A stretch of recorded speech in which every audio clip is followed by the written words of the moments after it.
मंडळी, पंतप्रधान नरेंद्र मोदी यांनी स्वातंत्र्य दिनाच्या दिवशी देशातील 3.5 कोटी तरुणांसाठी एक मोठं गिफ्ट जाहीर केलंय.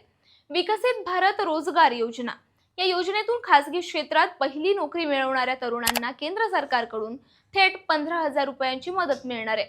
म्हणजे नोकरीची सुरुवात करतानाच तुमच्या खात्यात सरकारकडून बोनस. ही योजना 1 ऑगस्ट 2025 पासून 31 जुलै 2027 पर्यंत लागू राहणार आहे. या योजनेचा फायदा फक्त त्यांनाच मिळेल जे पहिल्यांदा नोकरीत दाखल होतील आणि ज्यांची EPFO मध्ये नोंदणी असेल. जर तुमचा पगार 1 लाख रुपयांपर्यंत असेल तर पहिला हप्ता 6 महिने नोकरी केल्यानंतर आणि दुसरा हप्ता 12 महिने पूर्ण करून आर्थिक साक्षरता कार्यक्रम पूर्ण केल्यानंतर मिळणार आहे. म्हणजेच नोकरी टिकवणं ही गरजेचं आहे. या योजनेतून फक्त कर्मचारीच नाही तर कंपन्यांनाही फायदा आहे.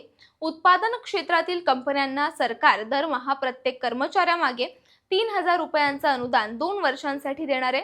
आणि सगळ्यात चांगली गोष्ट म्हणजे या योजनेसाठी स्वतंत्रपणे अर्ज करण्याची गरजच नाही. नोकरी लागली, EPFO मध्ये नोंदणी झाली की लाभ आपोआप मिळतो. ही योजना तरुणांसाठी रोजगाराचं दार उघडणारी आणि कंपन्यांसाठी प्रोत्साहन देणारी ठरणार आहे.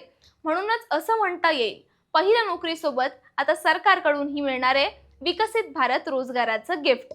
तुम्ही या योजनेत बसत असाल तर लवकर योग्य प्रक्रिया करा आणि अशाच उपयुक्त माहितीसाठी पाहत रहा, सबस्क्राइब करा. त्याचं काय महाराष्ट्र.